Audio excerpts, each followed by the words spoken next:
And I think the Miami Dolphins, if Tua has a concussion, you can't play him for a month minimum. I mean, if third week of the year, September, concussion, if you play him before Thanksgiving, you're going to get hammered by people. It's the one injury where the media is relentless and no company wants to get banged on by the media for 8 to 10 weeks. So I've told you over and over again. I've told Miami Dolphins fans ad nauseum. When Tua skipped those interviews at the Super Bowl, the media was going to put crosshairs on his back and come after him for 7 long months. We're just in April right now. We still have 5 more months until the season begins. And what you're seeing is a coalescence of the media actually getting ready to come after Tua. I was surprised when I saw this video because Colin Cowherd actually takes it a step further. You're going to hear he actually admonishes, he actually warns Tua Tagovailoa and the Miami Dolphins what will happen should he get another concussion. Now, I'm sorry. I know a lot of Tuanoners and Tuaneers and whatever you want to call them are going to be upset and they're going to come in, they're going to flame it, they're going to downvote this video. But this is what is news about Tua. The national media is arming their weapons right now. They are getting ready. They're almost salivating. They don't want this kid to get hurt. Nobody wants him to get hurt. But if he does go down, it's going to be lights out coverage. They're going to say he's got to be done. The Miami Dolphins are going to see a barrage of stories that they've never seen since they went 17-0 back and won a Super Bowl in 1972. This is something that I never thought I would hear come out the mouth of a sports journal. It's almost like a bounty has been put on Tua Tagovailoa, not physically. No, nobody wants this kid hurt. That's not going to happen. But when you hear what Colin has to say here and how he actually says it's going to be just insane, they're going to come after him. This is something that the Tuanoners didn't want to hear, didn't want to acknowledge. They've taken their blood oath. It's a fealty at this point in terms of it's all Tua, all 24/7, all day. And if anybody ever speaks bad against Tua, they're a turncoat, they're a flip-flopper, they're a backstabber. When in reality, I've been telling you, this is what was going to happen. And over and over and over since the Super Bowl week, it has continued to happen. And now we have a sports journal, a national sports journal, going on video and actually saying it. So what we're going to do today is react to Colin Cowherd's latest video about Tua's retirement discussion. This is really interesting. So let's get to that video right now. So I saw the story where Tua, quarterback Miami Dolphins, acknowledged and admitted that he strongly considered retirement. Okay, I have to stop it right there because those of us who actually followed the story and listened to this story, he did say he considered retirement. There's a couple guys out here on YouTube who are saying you didn't hear what you heard. He never said it. No, he absolutely said that he considered retirement for a while. Didn't define what for a while meant, but he actually said those words. What Colin just said and said that, he strongly considered retirement, he did not say that. Those words did not come out of Tua Tagovailoa's mouth. He did not say that he strongly considered retirement, but he did indeed say he considered retirement for a while. This past year when he dealt with concussions. And that's something, had it happened to me, it happened to a family member, you should consider retirement. We get into these things in sports, these tunnels, where everybody's afraid to get canceled and called out. And if you ever dealt with the Tuanoners on Twitter, that's exactly what happens. Making this video, posting this video on Twitter, would just be, Twitter suicide. I mean, they come after you with darts and shotguns and everything else to try and just completely belittle you because they can't even take a discussion. So yes, this wokeness stuff that's permeating social media. I'm over it. I'm over the cancel culture. That was one of the reasons that's led me to begin doing more things outside of Miami Dolphins, because I'm not going to deal with this crap anymore. And obviously Colin isn't either. And so people don't acknowledge stuff, which is like obvious. And I felt like 3 or 4 years ago when I brought up that Kyler Murray was a little too small for my taste, or that, size mattered at quarterback, I got a lot of pushback on this stuff. And it's like, now can we all admit it, that Bryce Young's size is a little concerning? Bryce Young's size does concern me. He's even smaller than Tua. I mean, he definitely, 20 pounds lighter than Tua. But he's got a lot more mobility. And he's probably, I didn't see his 40 time because I haven't seen him run it, but he's probably faster than Tua as well. So he's slight, he's smaller. And yeah, it's concerning that some of these quarterbacks that are coming into the league based upon the new, RPO systems and things of that nature aren't the big guys like we've had in the past. Roethlisberger, Brady. They're big guys. They're actually big guys, 6'4", 6'5", 215, 220, 225. And we don't get that with the Bryce Youngs and the Tua. So he's absolutely right about that. Alabama, and it should be, that Tua is small and Jalen Hurts is not ideal, though I wouldn't classify him as small. He's been dinged up. And that Baker Mayfield, for a number 1 pick, Baker's 6 feet tall. And not a great athlete. Tried to size up a safety after an interception, banged on his shoulder, got hurt, never the same quarterback. Now, see, that's one thing that's different with the offenses that are being run these days, is that the quarterbacks aren't put in a position where they're going to take the big hits. And so when they do get the big hits, it's like, are they going to be okay? It's a different kind of offensive scheme at these days. Even when Tim Tebow, I believe, was 6'4", 230 pounds when he ran the RPO. Cam Newton, 6'5", 6'4", 230, 240. Something's happened where these guys have become smaller and smaller as time has gone by. Everyone's been knocking Will, the kid from Kentucky, Levis, but he's a big boy. He's big. I mean, I like Will. I mean, I think he could do something in NFL. He's got the tools, and he's not tiny. He's not diminutive. Not at all. Is that we have to be... Oh, and of course, Anthony Richardson, who I think is going to have star potential.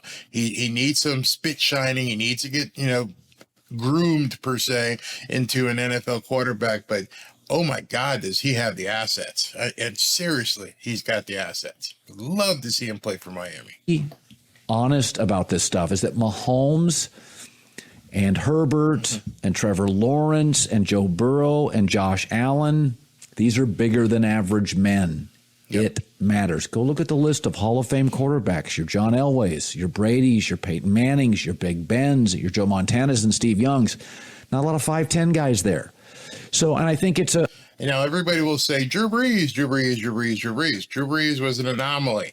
All those guys he just mentioned, they're all big men. They're big men. Drew Brees is smaller. So that gave hope for the people who wanted to see Kyler Murray, and probably to the Dolphins that wanted to see Tua both bloom into, big-time NFL quarterbacks. But they are small guys. There's no doubt about that. I think it's a real concern about Bryce Young. It's why there's a quarterback for Tennessee that may go in the second round, Hendon Hooker. The knock on him is that he had an ACL injury, but he's a big, strong kid who throws a beautiful football. I would love to see if Hendon Hooker was available at 51 when the Miami Dolphins pick. Now, when you look at the big board during the draft and you look to see who's available, obviously the Dolphins have a lot of needs. They're looking for a tight end. They're looking for a running back. They're looking for offensive linemen. They're looking for linebackers. But how do you refuse? How do you pass on Hendon Hooker if he's available at 51? He may be your best bet. He may be your best bet in this draft. I don't know that to be true, but he is big. He's strong. He's got a big arm. And, he's older, so he's a more mature kid, right, than your average 21, 22-year-old quarterback coming in. He's been around a while. So this stuff with Tua is, he's got an extension possibility coming up. I couldn't give it to him. Seeing what Jalen Hurts got, big $250 million contract, seeing what Lamar Jackson is going after, knowing that Aaron Rodgers pulled down $50 million plus, and all these guys are in the 40, 45, $50 million, $60 million per year contract. Do you think it's wise, without seeing Tua go through a full season? Remember, he hasn't played a full season yet. If he plays a full season, things would change. But right now, if he's looking for an extension, I don't even want to have that conversation. Don't even want to have that conversation. You have to show me. If I'm Stephen Ross, you have to show me that you can make it through an entire season. Make it through 15, 16, 17 games at a high-performing level. Then the bag may come. Then you may see $220 million. We all know you're a good guy.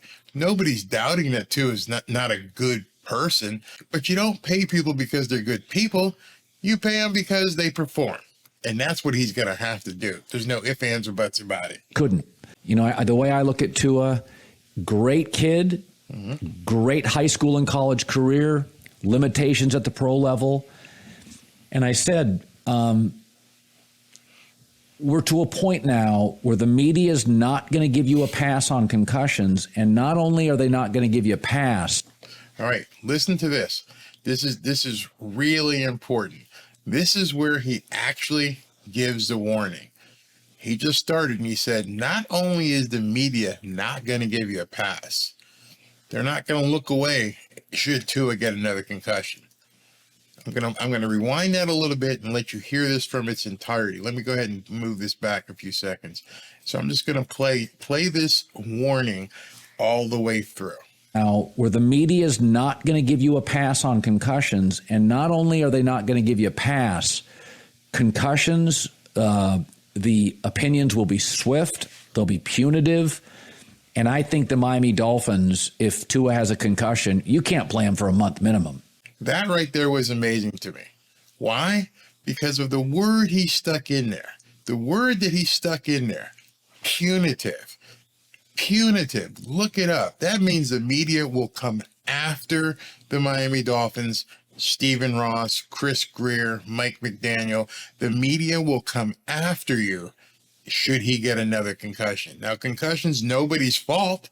Nobody can, have a crystal ball as to when or if or how it's going to happen.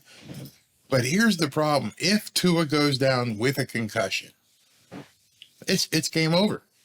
There's no way they're going to put him back on the field, as Colin said, for 6, 7, 8 weeks. What's the team going to do at this point? People need to wake up. Everybody's acting like, hey, don't worry about it. We'll cross that bridge when we come to it. And I'm telling you, like he just said, the media is going to be punitive. Not, hey, we're sorry what happened. We're sorry that things didn't work out. They are going to be punitive. He is laying it down right now. He is essentially throwing a gauntlet down on the Miami Dolphins. All right, guys, you didn't make any plans to do something without Tua. You're going to go in with Tua. You took his 5th-year option. You're going to ride with Tua. All the Tua-owners, they're going to ride with Tua. But understand, if this kid goes down with a concussion again, we're going to be relentless and we're going to be punitive. So the rest of you guys out there who think this is no big deal and Colin Cowherd doesn't matter and he's a BSer and he's a clown and everything else that you call him, he's also in the national media. And what he is saying and what he is foretelling, I am sure he has talked about it with other sports journals. They are going to be punitive on the Miami Dolphins. I've never heard something said that way. Let's continue. I mean, if third week of the year, September, concussion, if you play him before Thanksgiving, you're going to get hammered by people. How does he know this? Because they're already planning it. He knows what he'll do with his national audience of millions. He knows what Stephen A. Smith will do with his national audience of millions. He already knows what Mike Greenberg and Chris Canty and every other ESPN reporter and Fox Sports reporter, they are all going to bail on Tua if he gets another concussion. Remember, every single person, including Dan Orlovsky and Louis Riddick, they didn't want to buy into this narrative, but they all said, if Tua stays healthy, if Tua can play the entire season, what do you think they're all going to do if he goes down with another concussion? It's going to be lights out, and not a single person carrying the Tua flag will have anything to say about it, and you'll be looking at Mike White as his team goes down the tank. That's what I've been saying for months.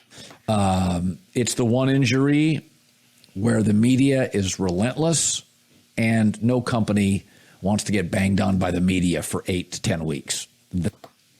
Says it all. That's probably why they held him out of the last couple of games. Remember, Tua said, I can go, I can play. If they had called me, I would have been ready to go. And now we're hearing a story that they just kept him on ice. They didn't want him coming out, probably because of the same thing. The exposure would have been too great. The NFL may have made some calls and said, hell no, this ain't happening. But in any event, they're already stocking up. They're putting the bullets into the musket. They're going ahead and arming up, and they're ready. And the Miami Dolphins aren't, that we know of. You know the rumor. I know the rumor. It's an unsaid rumor. We don't need to keep talking about it. But something has to be brewing. So it's a bummer. Like some guys, I've seen it at every position in the NFL. Some guys are built for high school and college. It's not quite built for the NFL, and I don't know if Tua is. I mean, he has admitted before. Now he's admitting he thought about retirement, and he's admitted before he struggles at times to see over the offensive line. It's okay. Now, I don't have a problem with that he has a problem seeing over the offensive line. That's up to the offensive coordinator and head coach to design routes so that he can see the lane so he can throw to. That's not a bad thing. That's not a bad thing at all.